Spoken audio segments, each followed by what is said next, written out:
From the station working for you, this is WRTV News at 6, streaming now. Changing your mind over how you want to vote. I'm Kara Kenny. We'll tell you why some groups are concerned about the information that voters are receiving. Historic voter turnout in Marion County, and now a new massive early voting site has been added in Indianapolis. We will show you when Lucas Oil Stadium will open to voters and what you can expect. Businesses take the pledge to bring equality in the workplace for the Black community. I'm Stephanie Wade with that announcement just ahead. And get ready for a bit of a windy weekend. We'll have some of those gusts around 35 miles per hour. What that will mean for your Sunday temperatures. Good evening and happy Friday. Thanks for watching WRTV News at 6. I'm Amanda Starantino. We are just 4 days away from Election Day, and as you can see, many people are not waiting until November 3rd to cast their ballot. Early voting lines still extremely long throughout the day, especially here at the City County building in Indianapolis. Numbers from the Indiana Secretary of State's office shows that more than 1.5 million Hoosiers have already voted this year. That's already more than 50% of the final vote count in the 2016 presidential election. Voting should be really an easy process, not a confusing and difficult one. And WRTV Investigates has learned voters and poll workers are getting conflicting information about whether you can change your mind about the process you use to vote. Our Kara Kenny is talking to voters and groups that are concerned that confusion could discourage people from casting a ballot. Some voters originally planned to vote absentee by mail, but are changing their minds and now want to vote early in person. We found there's conflicting information out there about whether you can do that. Charlotte Hess of Bloomington applied for an absentee ballot because she's over 65. I saw the request for an absentee ballot as a kind of an insurance that I would be able to vote in one way or another. But Charlotte is concerned about lag times involving mail-in ballots, so she decided to vote early in person instead. But when Charlotte called the Monroe County Election Office, they told her she couldn't change her mind. You must vote by mail or deposit it. Kathy Radford says the same thing happened to her family friend who's a junior at IU. I personally think it's oppression. Monroe County turned her away when she tried to surrender her absentee ballot and vote early in person. She doesn't trust the system anymore. She really is concerned that her absentee ballot was not going to be counted. So she has the right to change her mind, and that's what she did. At least two nonpartisan groups agree Indiana's election statute allows you to change your mind: Hoosier Action and Common Cause Indiana. We strongly believe that we need to reduce every possible barrier to casting a ballot. You should be able to simply hand your absentee ballot over to the polling place inspector at the early voting location. Tell them you have changed your mind. They will take that ballot from you and allow you to vote in person. We don't need to make voters jump through multiple hoops to exercise their constitutional right to vote. The Indiana Election Division and Secretary of State's office interpret the statute differently. They say a voter could vote in person if their original absentee ballot is lost, spoiled, or defective. The Election Division says the voter would have to fill out an ABS 5 affidavit to the county election board. We know it's going on in Monroe and Lake counties, but I'm sure there are other counties where it's happening as well. It's causing a lot of problems. We need to have uniform election laws across our state. It shouldn't matter which county you live in. Common Cause sent this letter to the Indiana Election Commission and the Secretary of State's office, blasting them for providing inaccurate and inconsistent information to voters and asking for corrective action to ensure all eligible voters are able to vote in person at the time of their choosing. Julia Vaughn says no one responded. WRTV Investigates requested interviews with Monroe County, the Secretary of State, and the Indiana Election Division, and no one took us up on that. In emails to WRTV, the state points out on Election Day, voters can surrender their absentee ballots and vote in person. So what can you do if you're concerned about your vote counting? Hoosier Action recommends filling out and hand-delivering your absentee ballot as soon as possible, although some counties only let you do this at the courthouse. You can also surrender your ballot and vote on Election Day. If you have problems, text Hoosier Action at 812-727-0392. It is completely unacceptable to me that there would be confusion that would curtail or disenfranchise voters. They're helping voters like Charlotte navigate through this voting confusion. Charlotte plans to hand-deliver her mail-in ballot. Voting should be really an easy process, not a confusing and difficult one. And Kathy's friend plans to vote on Election Day instead of early. Voters and groups like Common Cause say state lawmakers need to clarify whether voters can change their mind on how they want to cast their ballots. It's still very inconsistent, and it has to be fixed.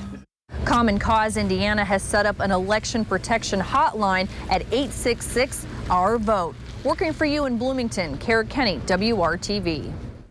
Monroe County, the Indiana Election Division and Secretary of State's office responded to WRTV by email, and you can read their full responses in this story on the WRTV app and on our website at WRTV.com. Again, that number for the Election Protection Hotline is 866-OUR-VOTE.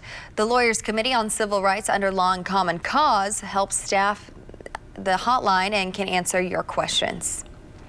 And for the first time ever, the Marion County Election Board unanimously decided to add an additional early voting location. It's in an effort to keep up with record high voter turnout and help reduce some of the long wait times voters are experiencing. WRTV's Megan Sanctorum is live downtown with more on this move by the Marion County Election Board and what it means for voters. Megan. Yeah, Amanda, well, right now we are outside of the City County building, and just take a look at this line. It goes down the sidewalk and then wraps around the side of the building here. And this line is actually the shortest that we have seen it all day. However, voters are still looking at least an hour wait. And that is exactly what election leaders are looking to change by opening this additional site. It's the home of the Indianapolis Colts, and this weekend it will serve as the county's largest early voting location. We have the capacity to fit almost twice the number of express vote touchscreen voting machines, as well as double the electronic poll books. Lucas Oil Stadium was already scheduled to be a polling location on Election Day, but now it's opening 3 days early to keep up with demand and help cut down on lines like this. The line is pretty epic.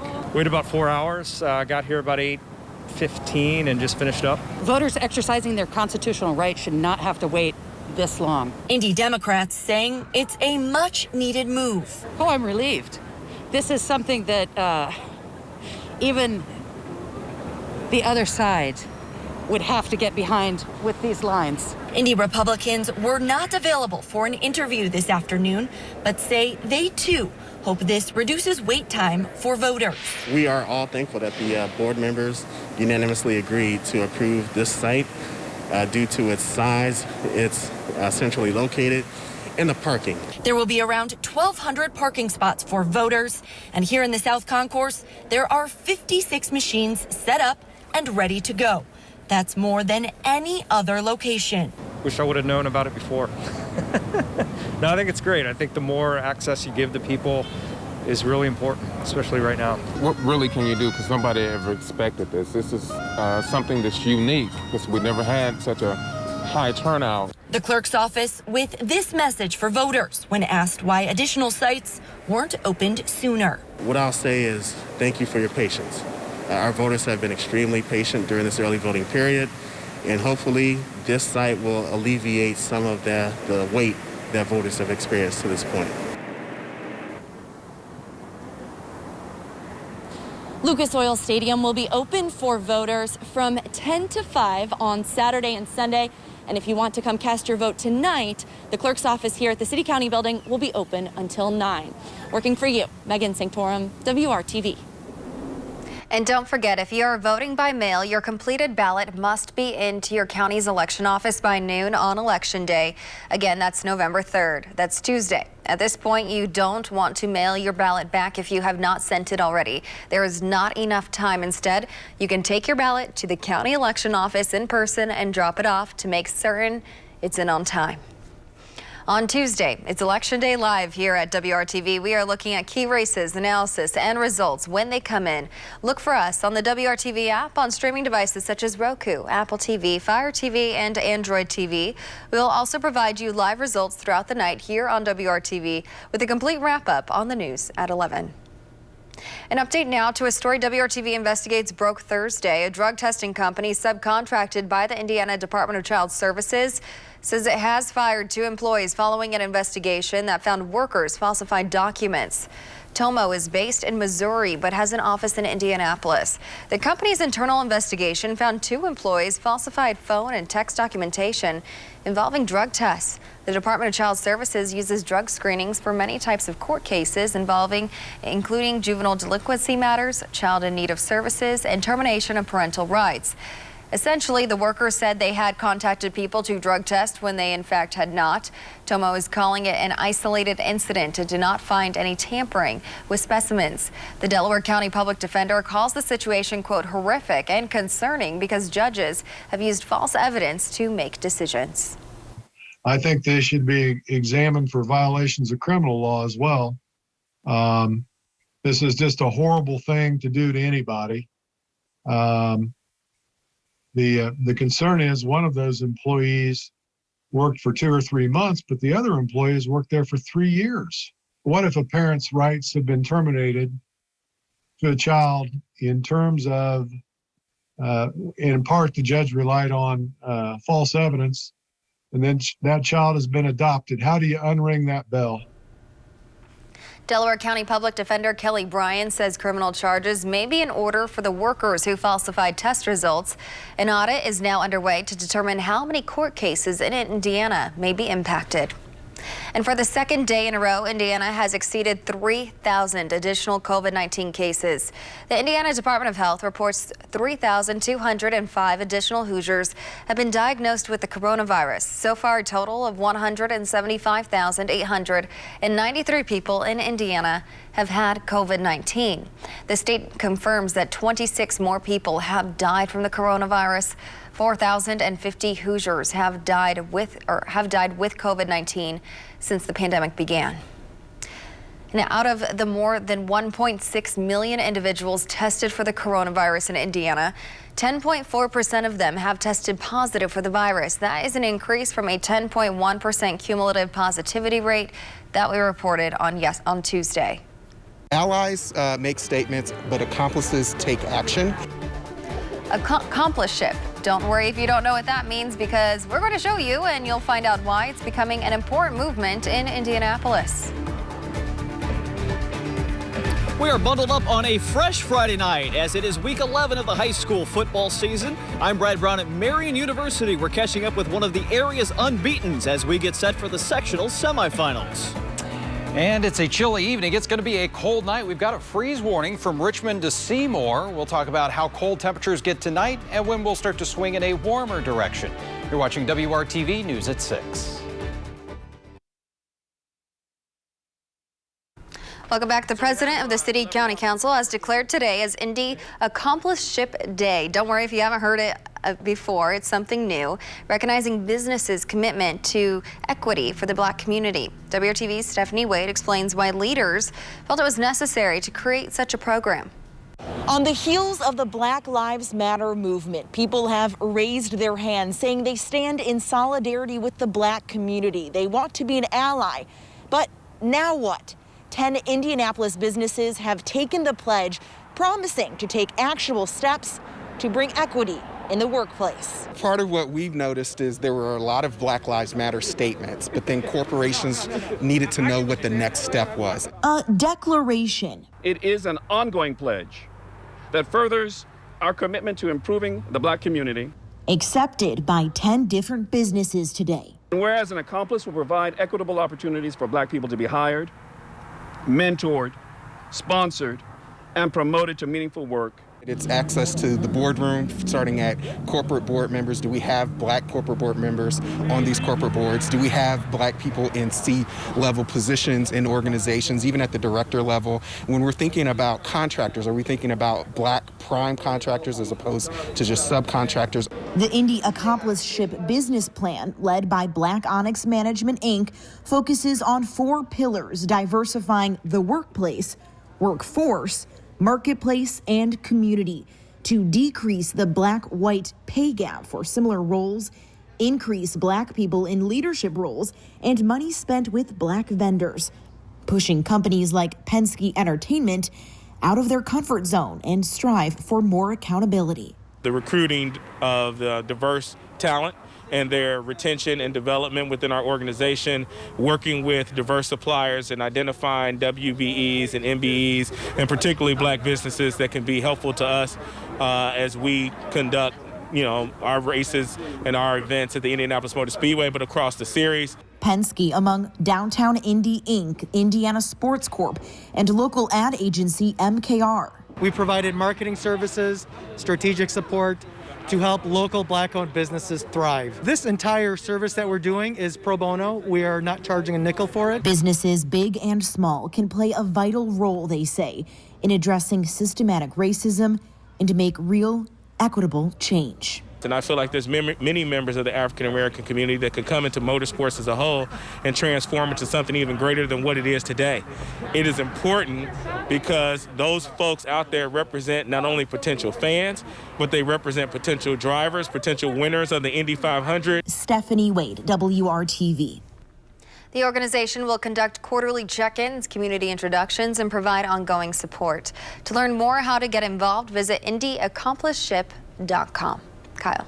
Well, we had a lot more sunshine out there today than we've had the last couple of days. Few clouds are still hanging on their extreme eastern third of the state, but those will continue to dissipate as well. And temperatures that are already cool are going to turn quite chilly as we go through tonight. 48 right now in Muncie, 47 downtown. We do have some lower 50s out there in the Bloomington area. So if you are going to be heading out for some of these football games this evening, temperature 44 at 7 o'clock. But look at that with those clear skies. We're down to 37 already at 11 o'clock this evening. So not only the coat, but maybe take along that blanket to keep you warm in the stands as well. Down to 29 tonight in Lafayette, upper 20s for you around Peru and Kokomo, right at that freezing mark in Indianapolis. Again, southeastern communities do have that freeze warning in effect through Saturday morning. The rest of us, the growing season is already officially over, but tomorrow morning is not the coldest in the 7-day forecast. 26 degrees by Monday morning. Cold, not record cold. That's a full 10 degrees colder.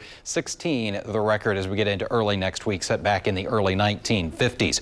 Let's handle the chilly air we're going to have, though, going into our Saturday. It does come with more sunshine, but we are still in the 30s through 10 a.m. As we go into the afternoon, it will be a little bit breezy. We'll see those temperatures recovering to the middle 50s. Average high is around 60 degrees, so you'll be close to that in Bloomington at 58, 54 in Noblesville, and about 55 from Muncie into the Rushville area.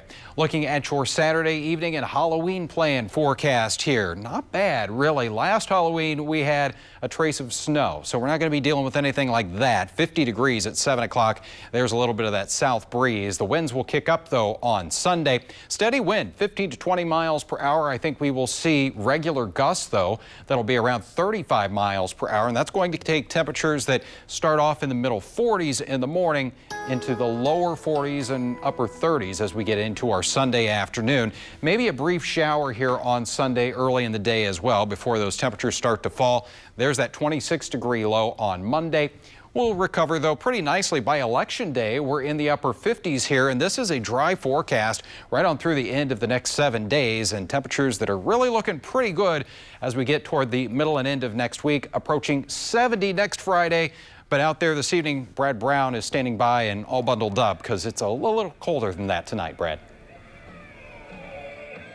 Kyle, indeed. It is the first Friday where we have the new puffy coats out here. So you know two things. We're getting later into the tournament, but it is indeed a crisp fall evening out here tonight. We're at Marion University. The Knights are not playing football season, but this is the home field for the Ritter Raiders. Ritter is home here tonight, taking on Danville. We get a look at the pregame warm-ups here. Ritter in the black uniforms here on the near side. Down there on the far end, though, in the white uniforms, Danville Warriors are undefeated coming into this one. Let's take a look at some of their action from earlier in the season and talk a little bit about the wild ride they've had through 2020.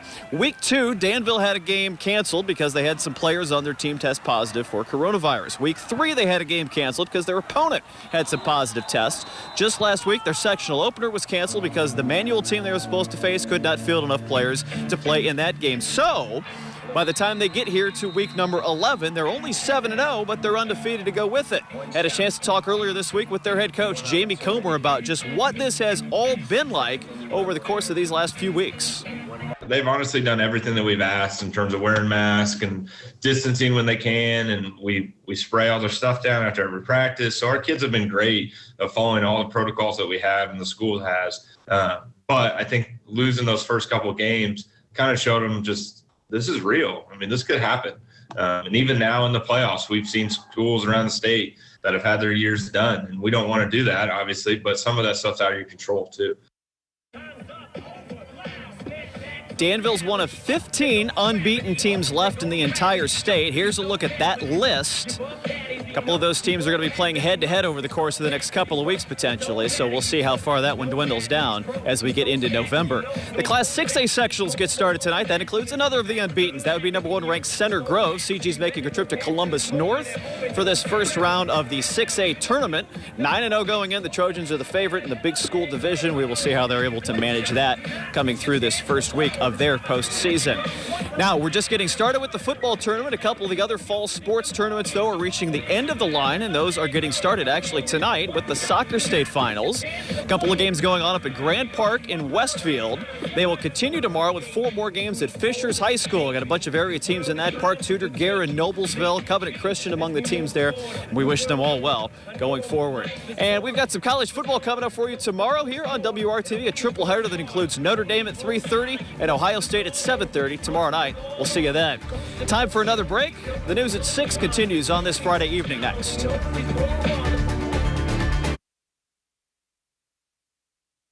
A cool and breezy weekend as we get that extra hour. Daylight saving time comes to an end. Temperatures warming up, though, next week. Thanks for joining us. We'll see you